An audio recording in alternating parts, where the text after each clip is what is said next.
Hello my dear students, good morning all of you. नमस्ते बेटियों, हमेशा खुश रहिए।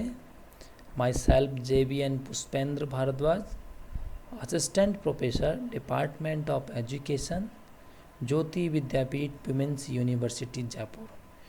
Today we will discuss subjective aims and objective of teaching economics at the school stage, higher secondary, higher secondary, senior secondary level पर economics के teach करने के subjective जो ऑब्जेक्टिव है उसके ऊपर आज डिस्कशन करेंगे। Now first objective of teaching economics at the school stage is first is understand the existing structure of Indian economy and the economic development since independence. जो इंडियन इकोनॉमी का existing structure है उसको समझ सके और हमारे economic development कितना हुआ है इंडिपेंडेंस से, हमारी आज़ादी से, तो उसकी स्टडी हम समझ सके, उसकी स्टडी कर सके। इस वजह से हमें इकोनॉमिक्स पढ़ाई जाती है स्कूल लेवल पर। Now second objective is enhance awareness of issues and problem confronting the Indian economy and the concept of sustainable development।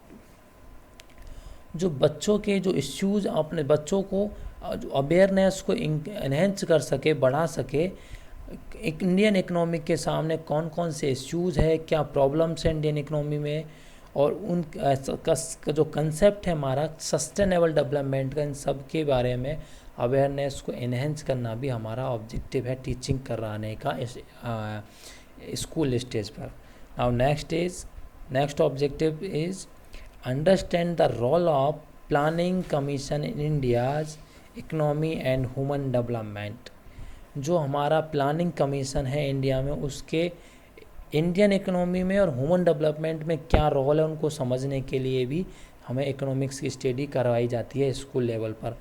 अभी प्रेजेंट टाइम में जो प्लानिंग कमीशन है इंडिया में, उसका नाम बदल के नीति आयोग कर दिया गया है, नीति कमीशन कर दिया गया है। नीति आयोग है, उसकी फुल फॉर्म है national institute of transforming India. जो कि जो प्लानिंग कमीशन है, ये प्लानिंग कमीशन का नाम चेंज कर दिया गया और नाम रख दिया गया था नीति आयोग। तो 1 जनवरी 2015 से हमारे इंडिया में प्लानिंग कमीशन बदलकर नीति आयोग हो गया है। ठीक है। Now next objective is understand theories and concept such as demand, supply, consumption, production and distribution.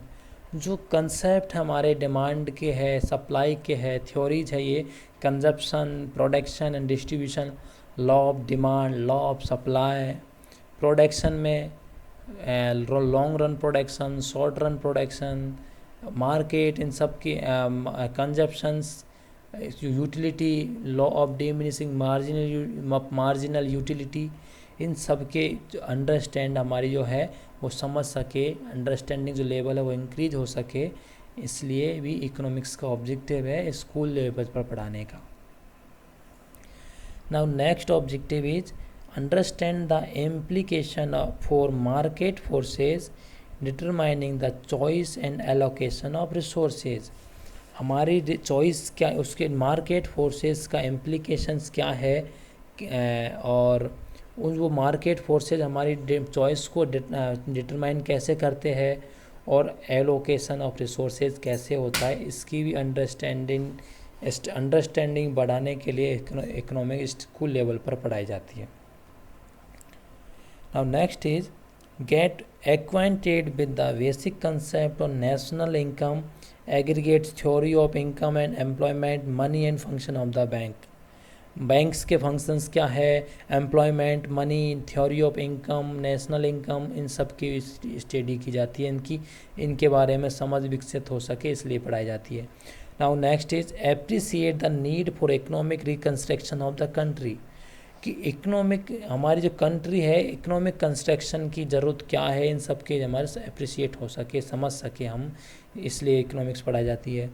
Equip with the various statistical tools to analyse, interpret and interpret and explain data and information. जो various statistical tools है उनका analysis, interpret and explain data, information, इन सब के अपन equip कैसे कर सकते हैं, यूज कैसे कर सकते हैं, वो इसके लिए इकोनॉमिक्स पढ़ाई जाती है। Discuss different type of economics. Different types of economics आपने पढ़ी होगी अपने 11th-12th में या फर्स्ट सेम सेकंड सेम में, तो उसमें माइक्रो इकोनॉमिक्स के टाइप्स बताए होंगे। Capitalistic economy, socialistic economy, mix economy, इन सब की स्टडी की होगी। Now next is understand the relationship between allocation of resources and decision making.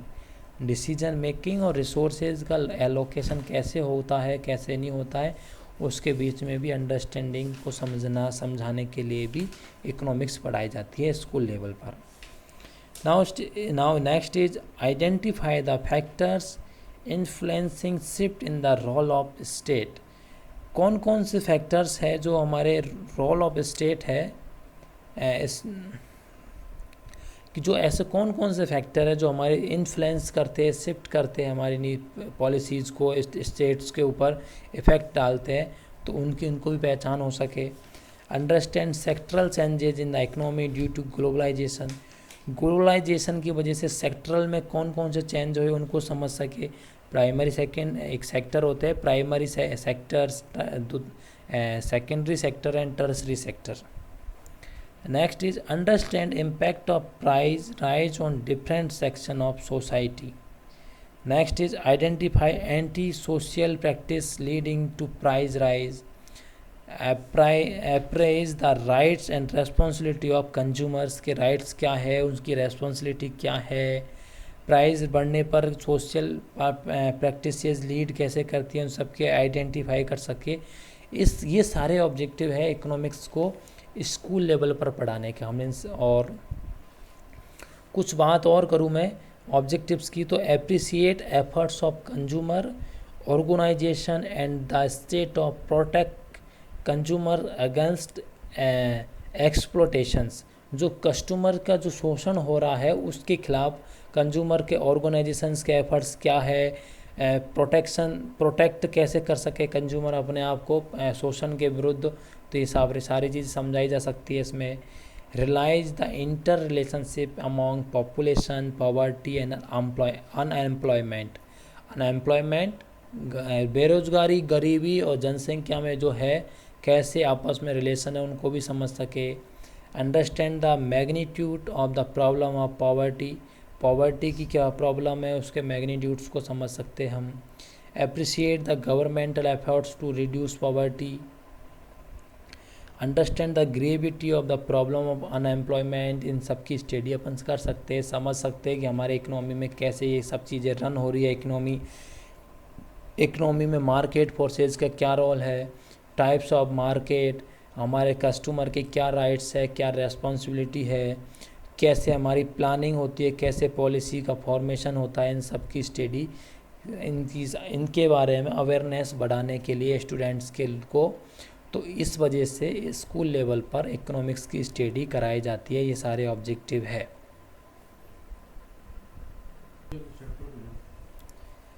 Now next topic is vocational AIIMS of studying economics.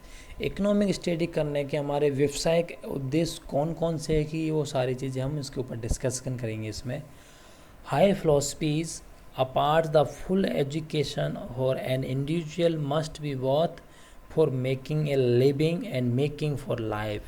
जो philosophies है अधिकतर जो हमारी making a living and making for life के ऊपर individual must education के जो full हम एजुकेशन है हमारे making a living and making for life के बेस पर है। दस views the full education of an individual involve both vocational education and cultural और लिबरल एजुकेशन। जो हमारी फुल एजुकेशन है वो वोकेशनल एजुकेशन शामिल है, उसमें कल्चरल एजुकेशन और लिबरल एजुकेशन, ये सारी एजुकेशन इंक्लूड है। The individual must be able to earn a living for leading a civilize life, कि सिविलाइज लाइफ जीने के लिए किस तरीके से अर्न करना पड़ेगा हमें कमाने के लिए, ये इसमें स्टडी करेंगे अपन। इन सच ए perspective business educations to be looked upon as just one phase of education, not inferior of superior or superior to any other phase or branch. Mahatma Gandhi ji has observed true education ought to be for them, boys and girls, a kind of insurance against unemployment. बच्चा चाहे लड़का हो चाहे लड़की हो, उनको जो education अगर हम पढ़ा रहे हैं उनको, तो उनकी जो अनएम्प्लॉयमेंट के बारे में हम इंश्योरेंस प्रोवाइड करवा देते हैं. ठीक है. Now next is the vocational education can train individuals to become socially if efficient. जो हमारी वोकेशनल एजुकेशन है वो एक इंडिविजुअल पर्सन को सोशली इफेक्टिव एफिशिएंट कैसे बनाती है, ये सारी चीज़ें होती है. Therefore they will be neither be drugs और drugs nor parasites on the society. They will be contribute to increase production and national wealth. हमारे प्रोडक्शन को इंक्रीज होते हैं वोकेशनल एम्स इकोनॉमिक स्टडी के, एंड इससे national wealth भी improve होती है. The advocates of the vocational AIIMS of teaching economics argue that all the knowledge a people gain in and educational institutions, all the culture have be required will be on the of no use if he is not able to make both ends meet when he enters life. It is true that an individual does not live by bread alone. केवल एक bread से जीवित नहीं रह सकता. It is also equally true that without bread an individual cannot live. केवल एक single bread से भी नहीं जी सकता और बिना ब्रेड के भी इंसान नहीं जी सकता. The bread and butter aim does not mean that individual will not be trained for higher value of life. केवल बटर और ब्रेड की बात नहीं है यहाँ. इंडिविजुअल को कैसे ट्रेन करे, वैल्यू ऑफ लाइफ कैसे प्रोवाइड हो सके, इसकी हमें ज़रूरत है. Jawaharlal Nehru has very rightly pointed out education has mainly two aspects. The first is the cultural aspects which makes a person grow. Persons की growth कैसे होगी, कि उसको ग्रो करते हैं. एंड द प्रोस्पेक्टिव आस्पेक्ट में प्रोडक्टिव आस्पेक्ट्स की बात करें, फर्स्ट आस्पेक्ट जवाहरलाल नेहरू ने बताया कल्चरल आस्पेक्ट्स, उसमें पर्सनस की ग्रो कैसे होगी वो. और प्रोस्पेक्टिव आस्पेक्ट्स में प्रोडक्टिव आस्पेक्ट्स की बात करें, makes a person do things, कि इस एक पर्सन को कैसे बनाया जा सकते, उसके ऊपर कैसे काम करे, उसके ऊपर बहुत आर इसेंशियल, दोनों चीज़ें हमारे लिए आवश्यक है. ये प्रोस्पेक्टिव वो प्रोडक्टिव एस्पेक्ट्स और कल्चरल एस्पेक्ट्स.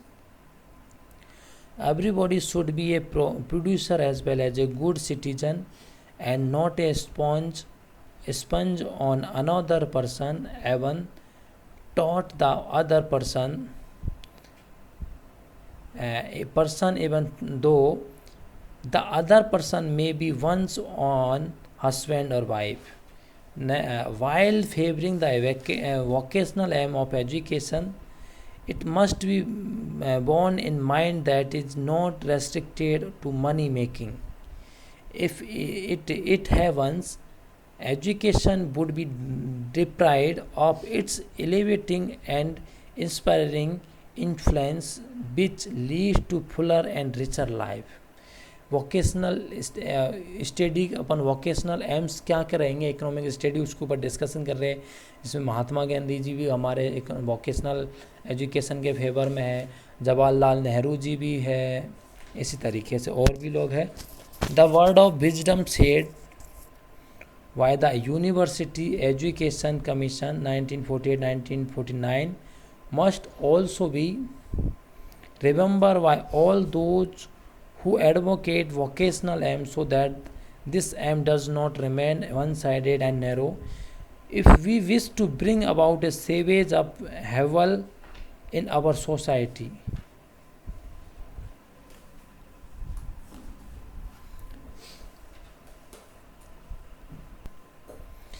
a रक्षक राज, our society a रक्षक राज All that we need is to give vocational and technical education to stir the spirit.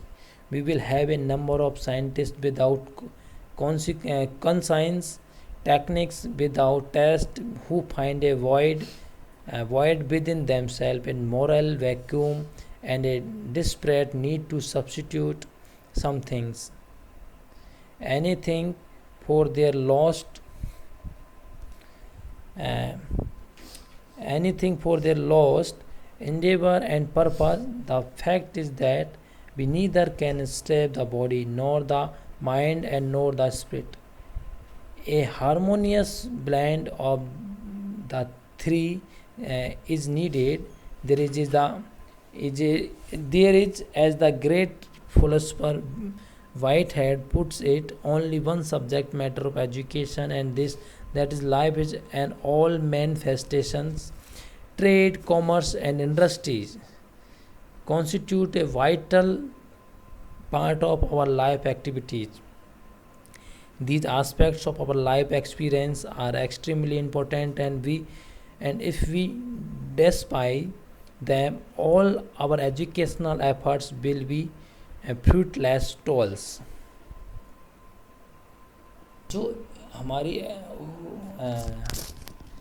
हमारी जो इकोनॉमिक्स की जो स्टडी होती है उसके वोकेशनल जो ऑब्जेक्टिव होते हैं उसमें सबसे पहला ऑब्जेक्टिव होता है